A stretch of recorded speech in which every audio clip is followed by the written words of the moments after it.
Hey guys, Matt, IronTrap Garage, and we're working on the 38 convertible again. We've been moving pretty good this winter on it, and I'm really stoked on how it's coming together. And now that we got it running with the engine all resealed and cleaned out rather, and a garage workbench rebuild, so to speak, on the top end.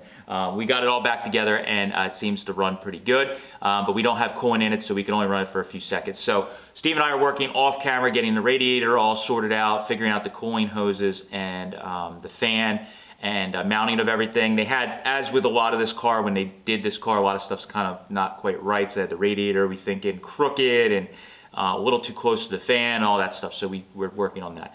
What I'm gonna work on in today's video is getting the gauges going and getting the dash kind of going in the right direction.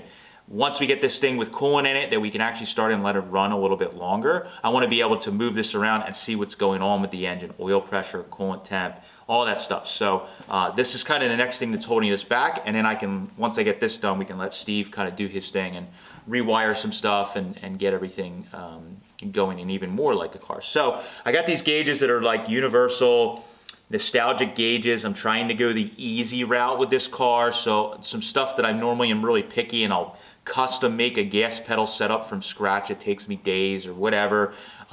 We just went and bought a kind of more universal chrome gas pedal, put it in the car with a cable. It worked great. Same idea with the gauges. And I had some Store Water Twin Blues I was gonna run, but I was missing the speedometer, super expensive, and the gauges I have probably have to be redone. And I was gonna be into a lot of time and money, and really in this car, I don't think it would have mattered anyways. So I found these gauges when I was actually searching for some other stuff on Speedway's website. I don't know if they own the company or they distribute, they're exclusive distributors, but this Omega custom gauges, I have no affiliation with Speedway, or they're not paying me to say any of this. I just found them, thought they were kind of neat, figured I'd give them a try. So I got their totally like mechanical or standard set. They still have electric senders for some of the stuff, but like the speedometer and all that stuff, there's no digital anything on them. So I'm gonna use these in here because they give that cool kind of Art Deco look. They have this grayish blue tone to them that I think will work with all the blues on the car.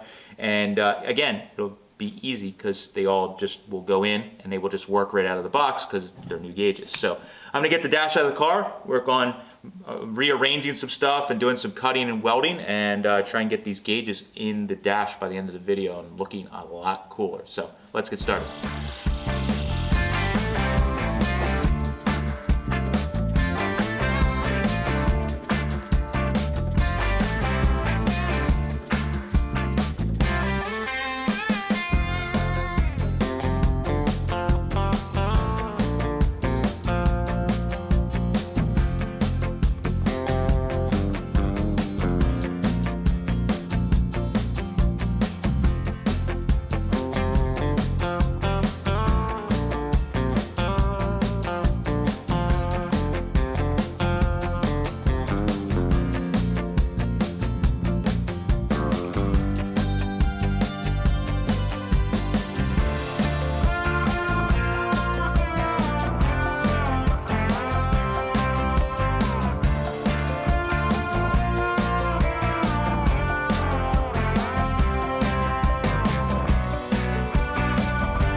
All right, so I got the dash all welded up like you guys saw, and then I just did a quick couple little passes on the planishing hammer just to kind of get all the shape back in it. Believe it or not, this area in the dash on these 38, 39 dashes, even though they look flat, they actually have a little bit of shape to them, a little contour.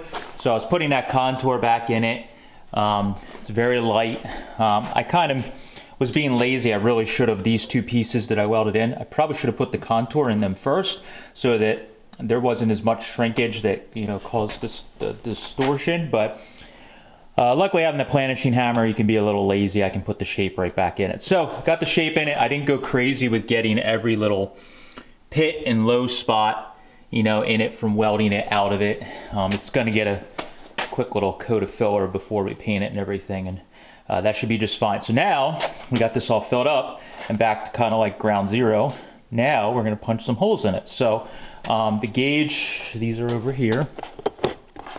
Speedometer and the tack are, I think it's about a 2 1/4 or just over 2 1/4 hole, and then this lip is 2 3/4. So because this gauge mounts from the face and it has this lip on it, I don't have to be as worried about the hole accuracy. When you do some of the early Stuart Warners that are like reverse mount, you actually see the hole that you cut, so you have to be very careful that your hole is nice and real nice tight fit. So with this, what I'm going to do is find my center points and where I want to put these gauges, and then I'm going to mark it. And I don't have an exact like 2 1/4 hole punch or hole saw or anything like that. So what I'm going to probably do is use a hole saw and cut a decent sized hole in there, and then I'll get in with the snips and cut around it very carefully on my scribe mark, just like we did with those panels. And then we can just slip these two in and they should be good to go. And then we will move to this one.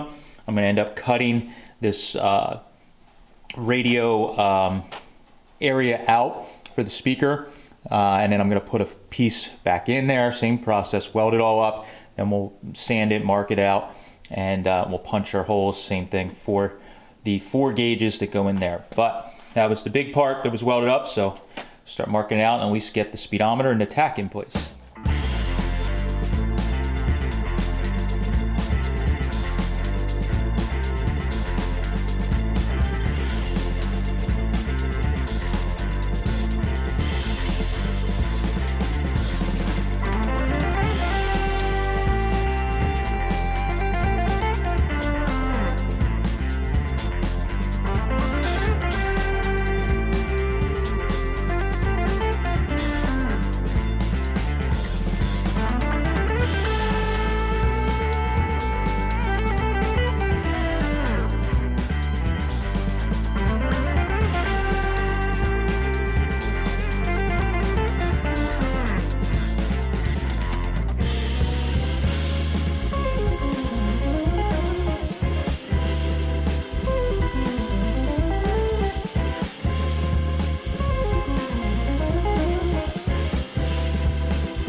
any of these screw holes lined up.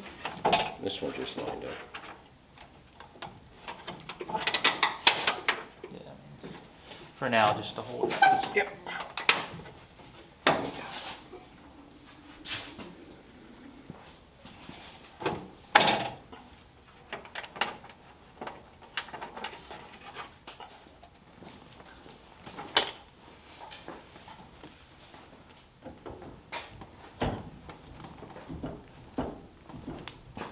There we go. Steering wheel's going on easier every time.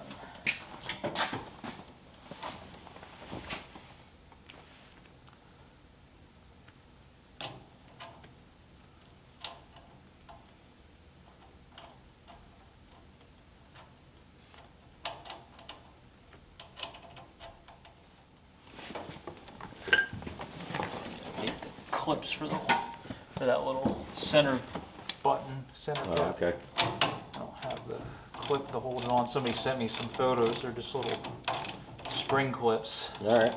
I don't know if we can recreate them or not, but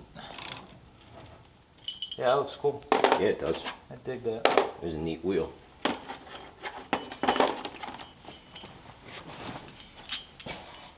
At least now we can pull the steering wheel with a steering wheel puller. Mm-hmm.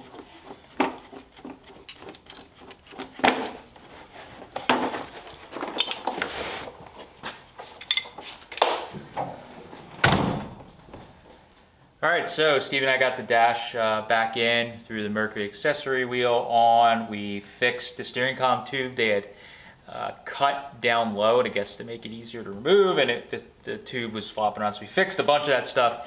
Put the dash in just temporarily for now. I also, off camera, went with the DA and knocked all that ugly brown paint off just to get it all bare metal. It's a lot more pleasant to look at now that it is bare metal and not that poo brown that the dash was before, which does not look too great for what we're going with this, especially with the blue and white interior. So knocked it all down. I need to still hunt some more parts. The property where we got this car from and the 39 Deluxe convertible stuff was kind of scattered throughout, and we had to hunt pretty hard to find the garnish molding and some of the pieces that were missing for this car.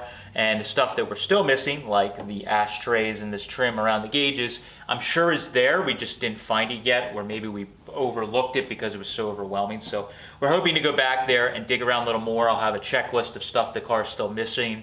Hopefully we can find it. We're missing some stainless trim for the car as well, for the grille and the side of the car. And because he was taking it back to original, we're pretty sure he probably has most of the stuff, especially for the dash, because the dash was there and the garnish molding was there, and I have a feeling that he took it apart and painted it himself. So those pieces are somewhere. It's just where we have to find them. So for now, I just threw it in. This allows Steve, when he's doing some wiring, to go through and make a little harness for the gauges, get them all hooked up. We can move the car in and out with the gauges wired in and we'll make a little jumper attachment so you can easily quick disconnect the gauges from the car when we do decide to take it out. Trying to figure out what I'm going to do with the glove box area. Originally it had a clock in there. It's kind of hard to find a clock that matches these gauges exactly. I found some older clocks from other cars that sort of might work, but I'm not really 100% happy with them. So I may start looking, actually, believe it or not, for like a standard glove box lid that has no opening for the clock in it, and it's just a handle just to clean things up. I left the holes in the center of the dash here.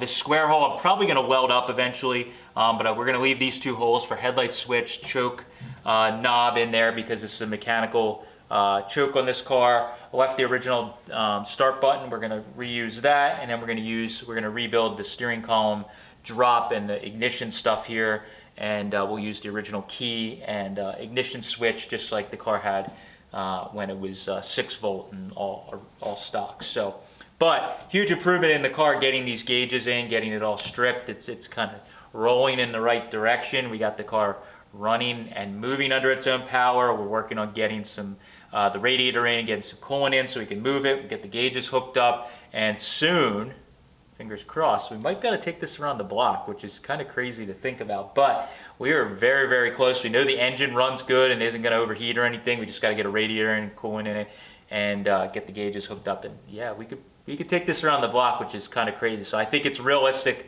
by spring that this thing will be ready to take around the block. It's a little crappy out still, but when it starts getting a little nicer, say in March, I think we will be ready to take this thing out. So cannot wait. So thank you guys for following along. Let me know what you think of the new dash setup and the gauges and the 38 convertible, how it's shaping up. Thanks guys. Catch you later.